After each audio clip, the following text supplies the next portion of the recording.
오늘 여러분들과 함께 본 말씀은 요한복음 12장 23절부터 28절까지의 말씀이고, 제목은 내려놓을 때 시작되는 인생이라고 하는 제목으로 말씀을 함께 나누도록 하겠습니다. 내려놓을 때 시작되는 인생. 오늘 본문을 보면 우리가 너무 잘 알고 있는 성경 구절이 있습니다. 한 알의 밀알이 땅에 떨어져 죽지 아니하면 한 알 그대로 있고 죽으면 많은 열매를 맺느니라. 자기의 생명을 사랑하는 자는 잃어버릴 것이요 생명을 미워하는 자는 영생하도록 보전하리라. 이러한 표현을 우리는 역설적이다 이렇게 이야기합니다.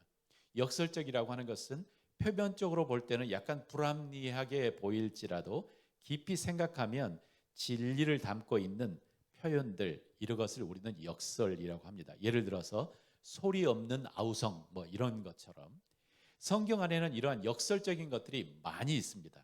예를 들면 낮아지면 높아진다, 약할 때 강하다, 나중된 자가 먼저가 된다, 크고자 하면은 섬겨라. 이것은 세상의 가치관과는 확실하게 반대에 있는 것이고, 이것은 하늘나라의 가치관을 우리에게 이야기해주는 표현들입니다.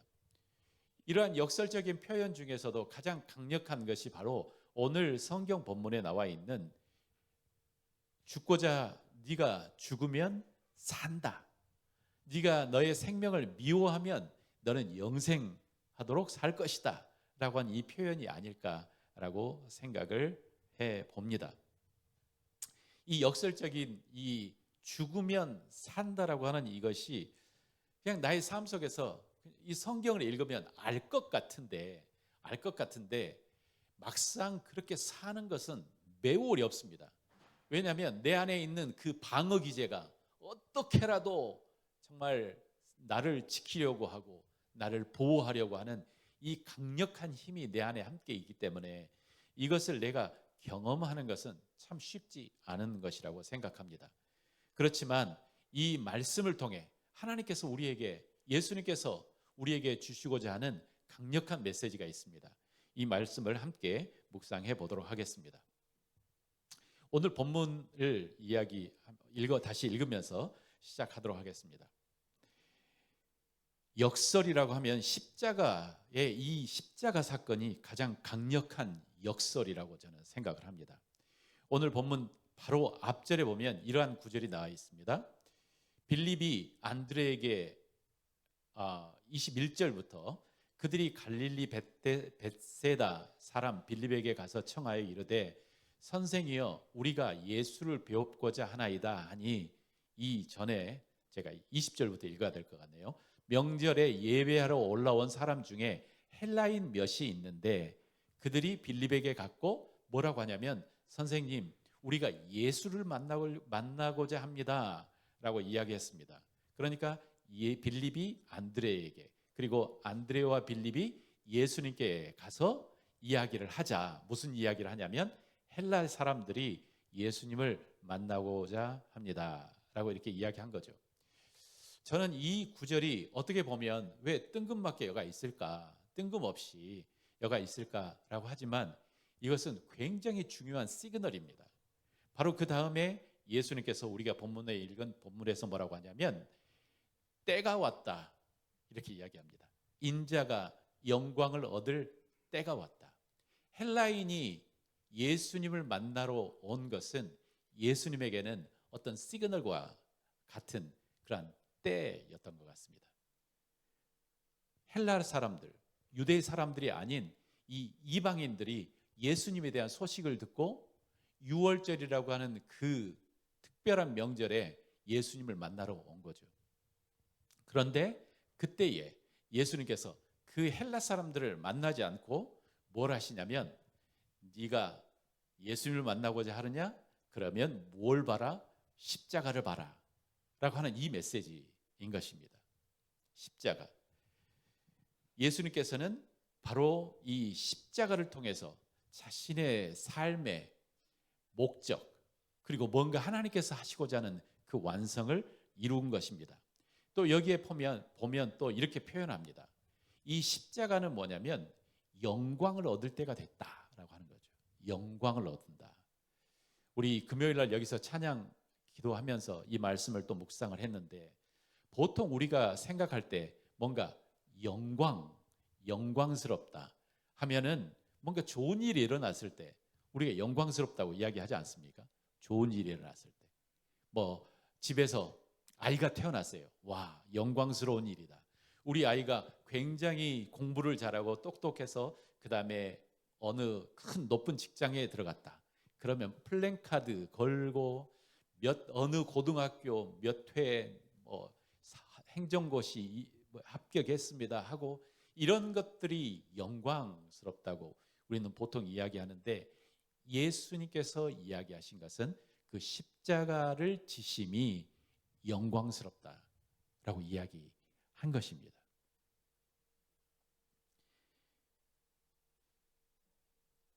또 여기서 우리 27절을 또 이렇게 읽어보면 이렇습니다. 예수님께서 이야기하십니다. 지금 내 마음이 괴로우니 무슨 말을 하리요? 아버지, 나를 구원하여 이때를 면하게 하여 주옵소서. 그러나 내가 이를 위하여 이때에 왔나이다. 이 표현이 영어를 읽어보면 이렇게 표현이 됩니다. 죄송합니다. 제가 영어를 한번 읽어보겠습니다. Now my soul is troubled. And what shall I say? 내가 지금 무슨 일을 할까? 지금 내 마음이 고통스러우니. 그러면서 이렇게 표현됩니다. Father, save me from this hour. No, it was for the very reason that I came to this hour. 그러니까 여기서 직역을 해보면 예수님께서 아버지 나를 구해주세요라고 기도할까? 아니야. 내가 바로 이 일을 위해서 내가 온 거야 라고 이야기하십니다. 그러니까 내가 하나님 나를 구해주세요 이렇게 기도할까? 아니야. 나는 바로 이것을 위해서, 십자가를 지기 위해서 내가 온 거야 라고 예수님께서 이야기하시면서 그 다음에 아버지의 이름이 영광스럽게 되기를 원합니다 라고 이렇게 기도하신 것입니다. 그러면서 우리에게 굉장히 중요한 원리를 이야기하십니다. 직접적으로 이 원리의 적용자는 바로 예수님이십니다.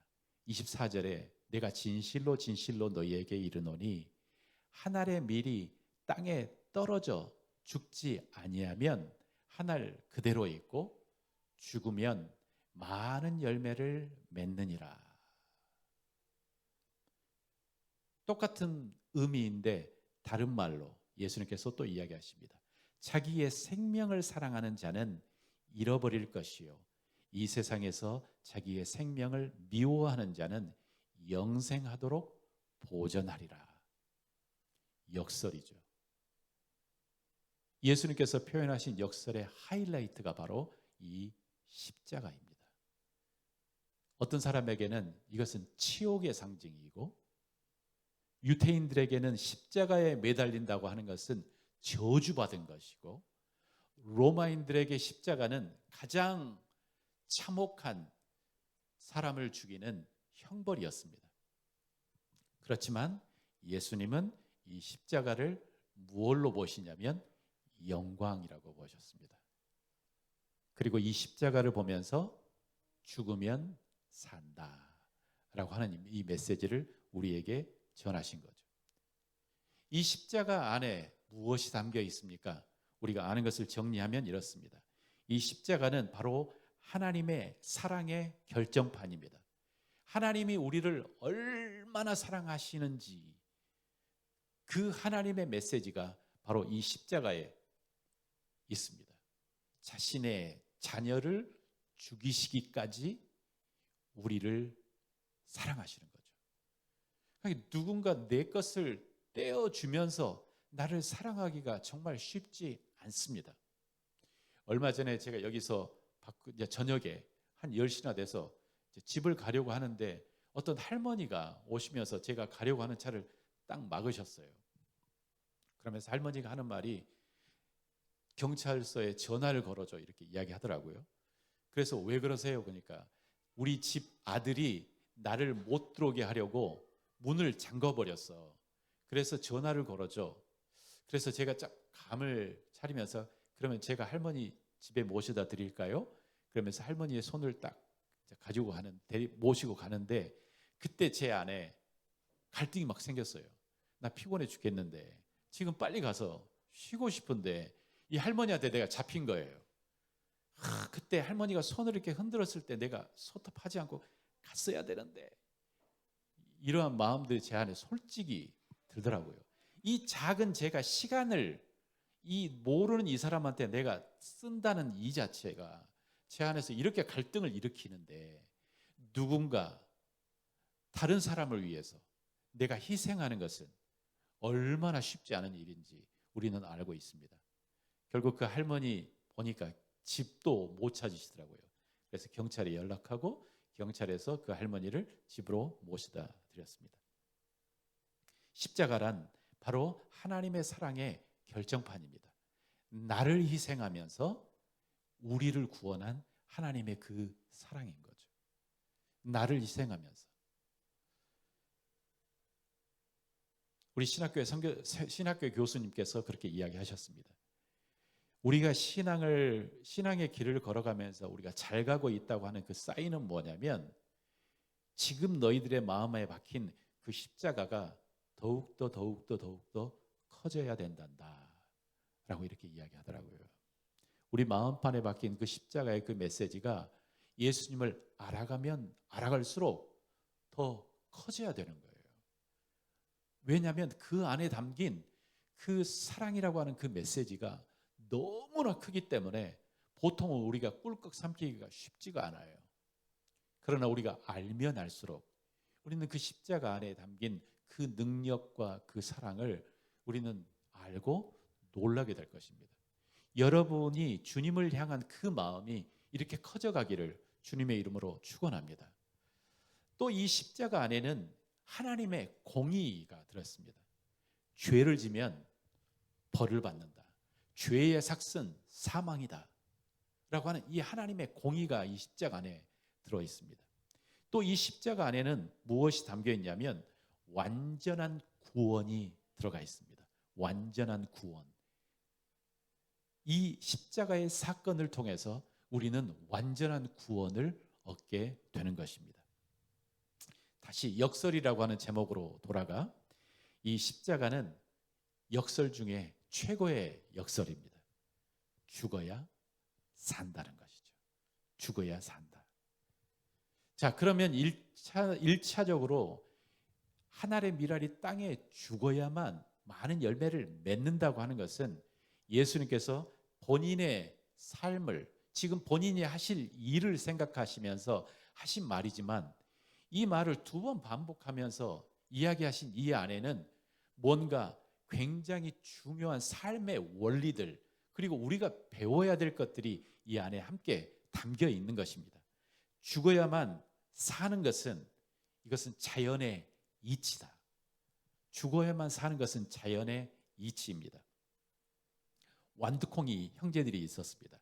완두콩이 이제 창고에 그 완두콩 자루 속에 함께 있을 때 완두콩들이 서로 이렇게 이야기했습니다. 야, 우리 함께 있는 게 너무 좋다, 즐겁다, 행복하다. 우리 같이 재밌게 놀자. 그런데 어느 날 농부가 와가지고 완두콩을 한 움큼 집면서 이야기했습니다. 자, 이제 땅으로 들어가자. 그러니까 완두콩들이 너무나 무서워가지고 아니에요, 헤어지기 싫어요. 그 어두운 곳에 들어가고 싶지 않아요. 그러니까 그 이야기를 들은 농부가 아무 반응도 하지 않고 그들을 데리고 갔습니다. 그리고 이미 파놓은 땅 고랑에다가 완두콩들을 덤겼습니다.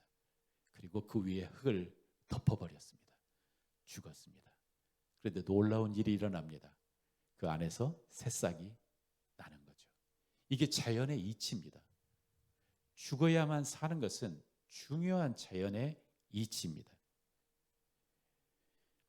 우리 삶 속에서도 내가 죽어야만, 한 사람이 죽어야만 주변 사람이 살아나는 이야기들이 굉장히 많이 있습니다. 어제 우연히 우리 넷플릭스를 이렇게 하다가 무슨 옛날에 제가 눈물을 질질 짜면서 보았던 우리 시리즈를 다시 한번 보게 되었습니다. 그게 뭐냐면 우리가 잘 알고 있는 폭삭 소가수다라고 하는 그거 여러분 보신 적 있으시죠? 거기에 보면 정말 두 사람이 제 눈에 확 들어왔습니다. 누구냐면 예순의 남편 그리고 금동이의 아빠 관식이라고 하는 사람, 그리고 그 사람과 비교되는 또 한 사람이 있었습니다. 일명 학시라고 하는 사람이 있었습니다. 이 학시는 이 사람은 이름은 아니죠. 근데 이렇게 늘 학시 이러다 보니 이 사람의 별명이 학시가 된 거죠. 이 관식이라고 하는 이 금동이의 아빠 예순의 남편은 어떤 모습을 보이냐면 헌신적인 사람 중심, 그리고 묵묵한 헌신을 보이고 늘 내려놓는 것이고, 대신 이 학시는 굉장히 자기중심적이고 계산적이고 자기 앞에 있는 이익은 어떤 방법을 사용하더라도 붙잡는 사람이고, 그리고 자기 보존을 위해서 모든 것을 사용하는 사람이 바로 학시입니다. 그래서 처음에 시작할 때는 이 관식은 이 학시의 그 배에서 일하는 사람이었지만 그 인생의 말로 점점 가면서 어떤 일이 일어나는지 그 드라마는 우리에게 보여주고 있습니다. 이 학시가 자주 쓰는 이 표현이 있습니다. 화가 나면 자기 이름 말처럼 학시 그러면서 뭐라고 하냐면 그 가정 안에서 이제 어느 날 이 자기의 아들과 딸이 반항을 하기 시작했습니다. 그리고 자기의 아내가 정말 약간 그림자처럼 자기를 보지 않자 그 평소에 했던 그의 표현이 나옵니다. 네가 너희들이 나를 무시해? 너희들이 나를 무시해? 이렇게 표현을 한 거죠. 너희들이 나를 무시해. 이 표현은 우리가 특별히 남자들이, 제가 남자니까 그렇게 이야기하겠습니다, 자주 사용하는 표현 중에 하나입니다. 저도 가끔 우리 자녀들을 우리 양육하는데 자녀들이 어떤 행동, 그러면 제 안에서 불쑥 네가 나를 무시해 뭐 이런 것들이 나오려고 할 때가 있습니다. 이전에는 나온 적도 있었고, 그러나 지금은 이게 아니다라고 하면서 깔아 누리고 있지만, 이것은 뭐냐면 내가 나를 살리려고 하는 표현인 거예요. 나를 지키려고 하는 거예요. 나를 살리는 것. 그러나 성경은 우리에게 이야기하기를 너를 죽이면 네가 산다 라고 우리에게 이 원리를 가르쳐 주고 있습니다. 예수님께서 그 본을 보여주셨습니다. 죽으면 산다. 세상은 우리에게 학시처럼 살라고 우리에게 이야기하고 있지만 예수님은 우리에게 관식이처럼 살라고 가르쳐 주고 있습니다. 누군가 나를 위해서 죽어주었던 사람이 있었기 때문에 우리는 살고 있는 것입니다. 그렇지 않습니까? 누군가 나를 위해서 헌신해 준 사람이 있었기 때문에 지금 우리가 이 자리에 있는 것입니다. 우리 어머니를 제가 그러면서 생각을 했습니다. 우리 어머님은 초등학교도 국민학교도 못 나오셨습니다. 어머니는 태어나셔서 굉장히 어린 나이에 그 아버지와 함께, 우리 외할아버지와 함께 일본에 가셨다가 일본에서 거의 한 초등학교 1학년을 다니시다가 한국으로 다시 오셨고, 그때부터는 학교를 다니시지 않으셨어요. 그래서 어머니께서 가끔 일본말을 하셨어요.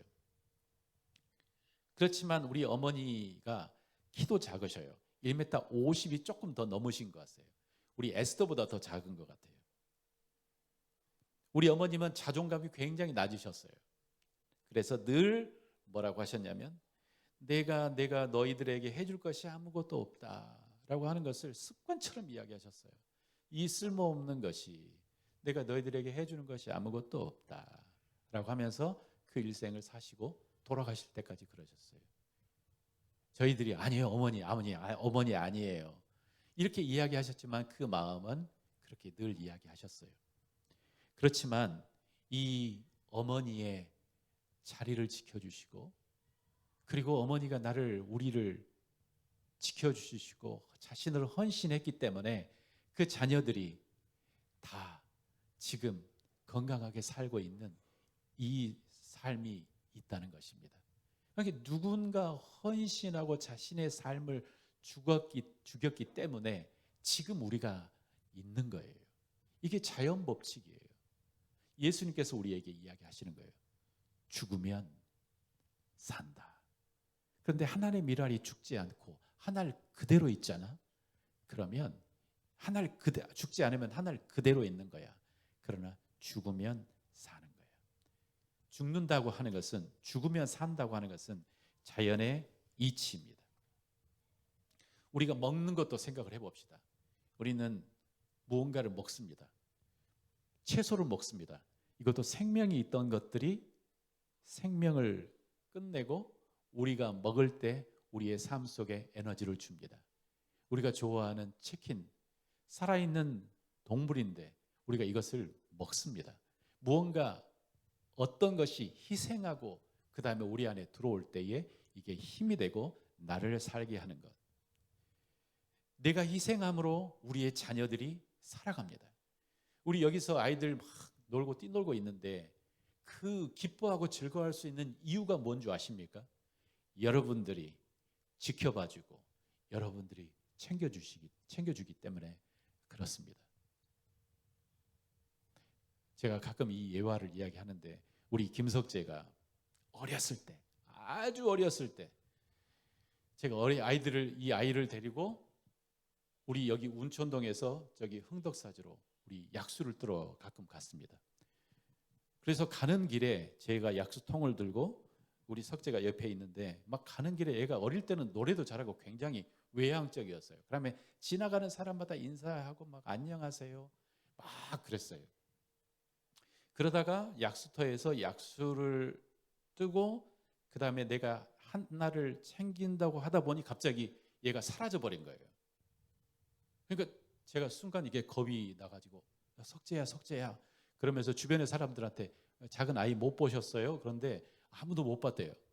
그래서 제가 딱 생각하기를 왔던 길로 다시 돌아가자 라고 생각하고 이제 돌아가고 있는데 저기 멀리서 아주 날카로운 울음소리 하나가 들렸습니다. 아빠 하는 울음소리가 들렸습니다.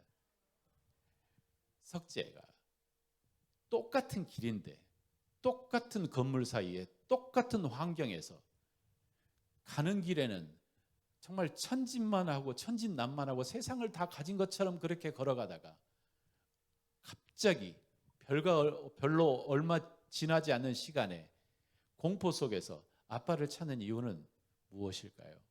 바로 아빠가 그런 존재인 거예요. 부모가. 이 아이들이 즐겁고 행복하고 천진난만할 수 있는 것은 누군가 이 아이를 돌보고 희생하고 있기 때문에 그런 것입니다. 죽어야만 산다는 것은 자연 법칙입니다. 자연 법칙입니다. 이 공동체도 우리 한 사람 한 사람이 작은 희생을 모았기 때문에 지금 이런 모습이 있을 수 있는 것입니다. 제가 작년 한 1년을 살아보면서 여러분들이 정말 기쁜 마음으로 정말 헌신하며 섬겼고 각자 맡은 곳에서 밑에 식당에서 즐거운 마음으로 섬겨 주었기 때문에 우리가 주일에 와서 야 오늘은 어떤 맛있는 게 있을까 생각하면서 올고 즐거운 마음으로 올 수 있는 것이고요. 또 그리고 그 설거지하는 것도 뭐가 재밌는지 막 설거지 열심히 해주시고 그 다음에 여기서 찬양 인도하는 것도 그렇고 그리고 우리 주일학교 우리 아이들 챙기는 것도 그렇고 또 그리고 내가 가지고 있는 내가 한 달 내내 열심히 벌었던 것에 정말 그 아픔이지만 11조를 딱 떼어내어서 헌금한 그 손길들이 있었기 때문에 제가 있는 것이고 그리고 이 교회가 있는 것이고 우리가 함께 있는 것입니다. 그래서 죽어야만 산다는 것은 자연 법칙입니다. 우리가 다 자기 각자 죽지 않았다면 우리는 이곳에 함께 이것이 있을 수가 없는 것이죠. 자신을 내려놓는 것 이것은 성숙과도 같습니다. 어릴 때는 다 뭔가 움켜잡으려고 하지만 우리가 성장하면서 우리는 무엇을 배우냐면 내려놓음, 헌신, 죽는 것을 배우는 거죠. 나이가 차도 내려놓는 것을 배우지 못한다면, 헌신을 배우지 못한다면 그 사람은 매우 미성숙한 어른이 되는 거예요. 우리는 성장해 가면서 누군가를 사랑하는 마음으로 나를 내려놓는 것을 배우는 것입니다. 그리고 그 결정판이 무엇이냐? 바로 예수님께서 십자가에 못 박혀 죽으시면서 나를 살리는 것이 바로 이 헌신의 결정판입니다. 하나의 밀알이 죽지 않고 있으면 하늘 그대로 있어요. 그러나 죽으면 씨가 되어 많은 곡식을, 많은 열매를 맺게 되느니라. 지금 여러분들이 누군가를 위해서 내 목숨을 버리라고 하는 건 아니에요. 저도 자신이 없어요. 그러나 이미 우리는 어떤 부분에서 그렇게 열심히 살고 있어요. 여러분들을 격려해드리고 싶어서 이 말을 드렸습니다. 마지막으로 내려놓음이라고 하는 것은 그냥 저절로 알아지는 건 아닌 것 같아요. 왜냐하면 우리 안에 내 것을 챙기려고 하고 이기심 많은 내 옛 습관이 있어요. 옛 성품이 있어요. 또 내 안에 나를 지키는 이 방어 기제들이 가득해요. 그래서 내려놓음은 배우는 거예요. 죽어야 산다. 나의 생명을 미워해야 산다. 왜 예수님께서는 이렇게 극단적인 표현을 쓰시면서 우리에게 이야기를 하시는 걸까요? 그것은 뭐냐면 내려놓는 것이 죽음처럼 고통스럽고 어려운 것이기 때문에 그렇다고 생각합니다.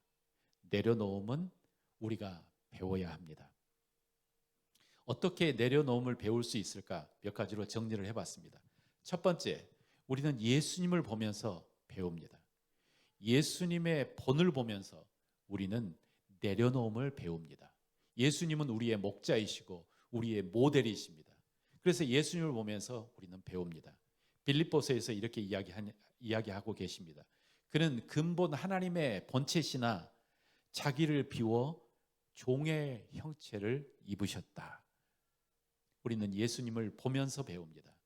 또한 우리는 어떻게 배우냐면 작은 순종을 통해서 배웁니다. 순종이라고 하는 것은 내 뜻을 내려놓고 그 다음에 상대방의 이야기를 내가 듣는 것입니다. 내 뜻을 내려놓고 내 아빠의 말을 내가 듣는 것입니다. 우리 자녀 양육의 핵심 키워드를 우리 크리스천 양육자들은 이렇게 이야기합니다. 자녀들이 부모에게 순종할 수 있도록 가르쳐라. 자녀들이 부모에게 순종할 수 있도록 가르치면 그 자녀들은 나중에 하나님께 순종할 것이다. 어떻게 생각하십니까? 순종함으로 인해서 우리는 자기 중심적인 태도에서 다른 사람들을 생각하고 그 다음에 거기에 맞추는 것을 배우는 것입니다. 그래서 작은 순종 하나하나 우리가 배워갈 때에 우리는 진짜 죽는 것을 배우는 것입니다. 이 공동체 안에서도 내가 기꺼이 이것 하고 싶은 일이 있고 또 어떤 일은 나하고는 좀 어려운 일이 있어요. 그러나 하나님께서는 저를 통해서 이야기하시든지 아니면 어떤 리더를 통해서 이야기하시든지 우리에게 순종을 가르치기 위해서 뭔가 일을 맡기실 때가 있습니다. 그때 우리는 하나님께서 나에게 순종을 가르치시는구나 생각하고 그 일을 할 필요가 있습니다. 또한 우리는 순종을, 이 내려놓음을 어떻게 배우냐면 관계 속에서 배웁니다. 그러니까 이 공동체가 필요한 이유가 그거인 것 같아요. 나 혼자 우리 신앙생활이 그냥 하나님의 말씀을 읽고 듣고 그 다음에 설교를 듣고 하는 거라면 요즘 시대에서 굳이 교회에 나오지 않아도 다 할 수 있습니다. 온라인 매체, 그 다음에 TV 속에 들어가고 인터넷 속에 들어가면 쏟아지는 게 설교입니다. 그런데 관계 속에서 약간 스크래치 하면서 배우는 거예요. 그러면서 나를 내려놓는 것을 배우는 것입니다.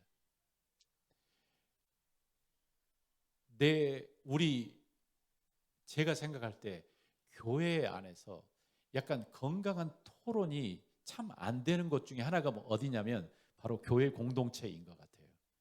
그래서 교회에서 함께 일을 할 때 서로 마음이 맞는 것 같으면 굉장히 행복하게 하다가 살짝이라도 이견이 나면 약간 마음에 스크래칭이 생기고, 나는 여기가 아닌가 보다, 떠나가야 되는가 보다 라고 이렇게 생각할 수 있어요. 나는 여기에 있는 것이 그래서 힘들다. 괜히 말하면 서로 상처만 주고 안 될 텐데. 그런데 성경은 이렇게 이야기합니다. 네 마음에 그런 스크래치 나는 것이 복이다, 이렇게 이야기합니다. 내 마음에 어떤 작은 스크래치로 내가 조금 아픈 것은 이건 내가 성장할 수 있는 좋은 기회입니다. 그래서 우리가 공동체로 함께 있는 거예요. 아니, 내 나이가 몇 갠데 저 젊은 애가 감히 나를 무시해? 학시처럼 하진 않지만 그런 마음이 있는 것, 내 안에서 그러한 마음들이 꿈틀거리는 것은 좋은 사인입니다. 성장할 수 있는 좋은 사인. 이러면서 내게 공동체가 필요하지. 저도 목사로서 내 마음대로 하고 싶습니다. 내 마음대로 내가 원하는, 이게 좋은 거니까 여러분들은 따라오세요. 그렇지만 우리 교회는 그게 안 됩니다. 굉장히 이야기를 잘해 주셔요. 저는 건강하다고 생각합니다. 그러면서 우리는 서로 함께 배우고 성장한다 하는 것입니다. 우리는 고난을 통해서 내려놓음을 배웁니다. 고난은 자신을 내려놓는 좋은 학교입니다.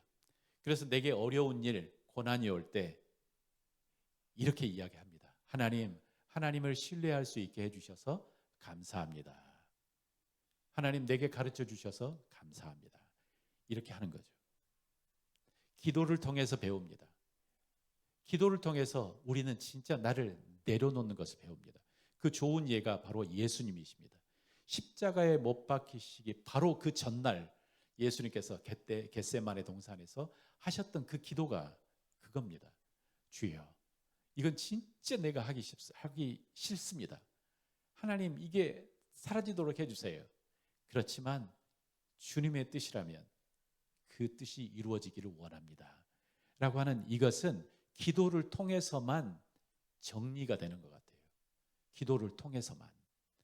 그래서 나의 이기심과 나의 마음을 누르고 하나님의 뜻이 이루어지기를 원하는 이것은 기도를 통해서 내 삶 속에 이루어집니다. 내가 내려놓음을 배우는 것은 마지막으로 누군가 나를 그렇게 사랑해 준 사람이 있을 때 우리는 그것을 보면서 배웁니다. 자신을 내려놓는 것은 한 번의 결단이 아니고 예수님을 따라 살면서 점점 배우게 되는 제자의 길입니다. 사랑하는 형제자매 여러분, 예수님께서 우리에게 말씀하신, 하나님께서 우리에게 가르쳐 주시는 이 원리, 내가 진실로 진실로 너희에게 이르노니 한 알의 밀이 땅에 떨어져 죽지 아니하면 한 알 그대로 있고 죽으면 많은 열매를 맺느니라. 자기의 생명을 사랑하는 자는 잃어버릴 것이요 이 세상에서 자기의 생명을 미워하는 자는 영생하도록 보전하리라 라고 하는 이 말씀이 우리의 마음판에 새겨지기를 소원합니다. 아직은 우리가 이기적이고 아직은 내가 놓지 못하는 것들이 많이 있을지라도 우리는 주님을 통해서 배워가게 될 겁니다. 누군가 여러분들을 통해서 살아나게 될 겁니다. 우리 자녀들이 우리를 통해서 살아나게 되는 것이고 우리의 주변에 있는 사람들이 우리를 통해서 살아나게 될 것입니다. 말씀을 정리하도록 하겠습니다. 예수님은 십자가를 그 앞에 두고 이렇게 기도하십니다. 본문의 27절, 28절, 지금 내 마음이 괴로우니 하나님 이 십자가를 지워주십시오. 지나가게 해주십시오. 그러나 아버지의 뜻대로 되고 아버지가 영광 받으시기를 원합니다. 라고 이렇게 기도하십니다. 예수님도 내려놓는 것이 쉽지 않으십니다.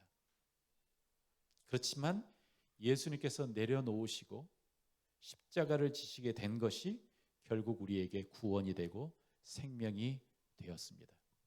이 내려놓는 것은 끝이 아니고 바로 시작입니다.